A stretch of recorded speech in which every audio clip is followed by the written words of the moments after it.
So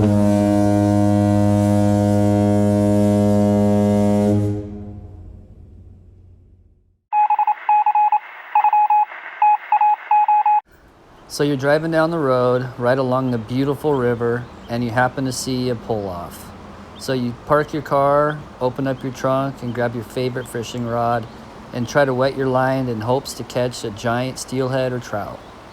Well, in this video, I'd like to teach you guys a few tricks to help locating these fish and where they might be hiding in the river to increase your chances of bringing home a nice trout or steelhead for the grill. So, first thing is, trout need to breathe in order to live. So in a river, you will generally find a lot of trout and steelhead close to a current where the water is more oxygenated. So where the water is more turbulent, you will find that the water is more oxygenated there, and that is where you will see a lot of fish hanging out. Avoid large stretches of stagnant water. Fish will probably travel through that, but they don't like to hang out in stagnant water. Trout also need to eat, obviously, and they will seldom stray from a good food source, guys. So if you could find a small tributary or a creek that's running into the section of river that you're fishing, definitely throw a lure in there and try to catch some fish. Most likely there is going to be some trout and or steelhead hanging in that area, either looking for food that's coming to them or also just getting some good oxygen from the water right there. So that's another good place to look for when you're fishing. Trout like to be near currents, but they are also very lazy. They like to find objects to rest behind and other areas where they can sit outside just the main flow of the current. They also need a place to hide from predators. This can be the same structure that blocks the current, or it might be an overhead shelter like a tree or a bush. So guys, if you see some large fir branches or branches from trees that are kind of hanging over the water, most likely there's going to be some fish under there seeking some shelter. Or if you see some boulders or rocks that are protruding out of the water, most likely there's going to be some fish hanging out behind that too, behind the ripples of that rock. So when you're approaching a river for the very first time, it is very easy to become intimidated by the sheer amount of water that is before you. So before making your first cast, just take a moment to read the water. Look around. This is the process of examining the stream above and below the surface and breaking it down into manageable sections where the fish will most likely be. Follow almost any stream as it carves its way through the landscape and you will notice a pattern of characteristics. Here are some characteristics of a river. All right, you have a riffle. A riffle is a rocky, shallow area in a stream where water cascading over rocks creates a noticeable surface disturbance. To identify a riffle, look for a choppy surface or white water spilling over shallow rocks into deeper water. A good riffle will fulfill all of the basic needs of a trout and steelhead. The shallow, highly oxygenated water is a perfect environment for aquatic insects that trout and steelhead eat.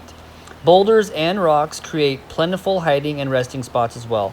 Deeper water downstream gives trout rest and security.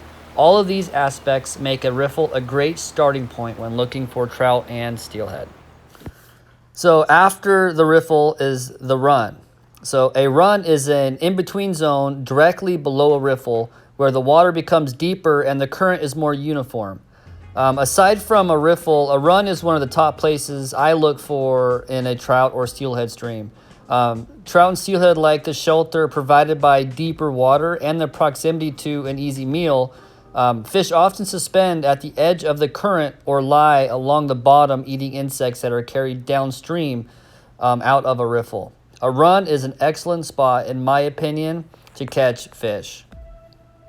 So after the run, you have the pool. So a pool is the deepest portion of any given section of river with the slowest current. So fish will often retreat to a pool on bright sunny days or if they feel threatened by predators. In some shallow streams, pools might be the only areas that actually hold most of the fish. But it is different for larger rivers. While most river trout, especially big river trout, they may spend a portion of their day in the pool, and typically this is where they are the least active, but they seem to be bigger. So if you do catch a fish in a pool, most likely it's going to be a larger fish. Okay, so after the pool, then you have a tail out.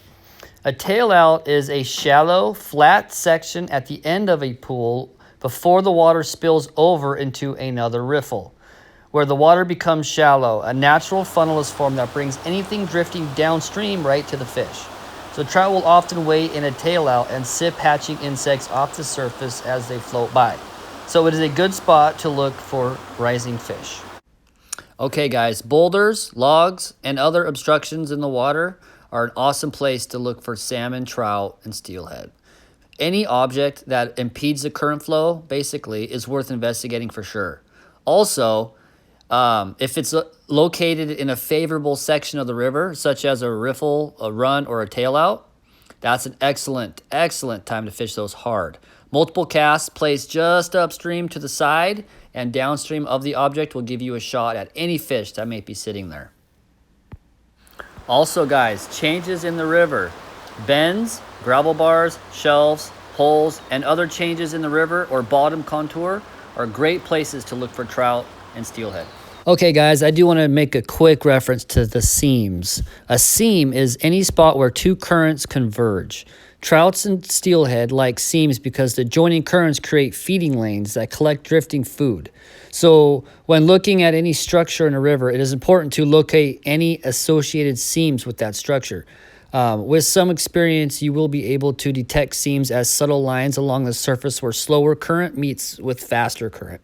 Watch the current carefully as it flows over and around structure. Look for bubble trails floating downstream or any area where there is a noticeable difference in current speed. Right here where I'm drifting this bobber is a perfect outside seam where I have caught steelhead in the past. Actually, 2 of the 3 steelhead I caught in the wintertime were on this exact seam right here, guys. Seams are very important, and I know steelhead love to hang out in those seams.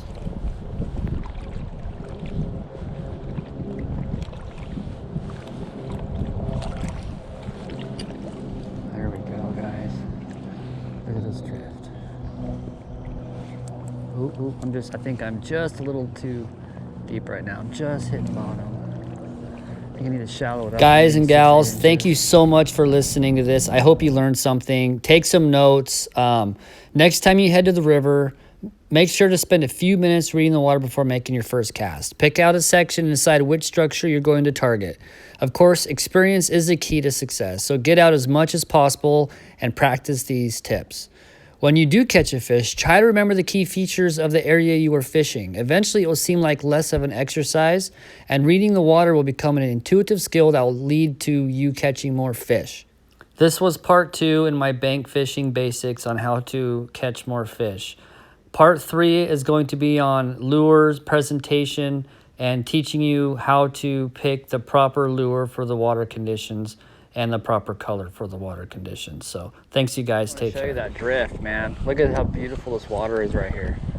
Perfect, man. Right on the inside of the seam. The wind's blowing now, of course, but this is where steelhead are just chilling.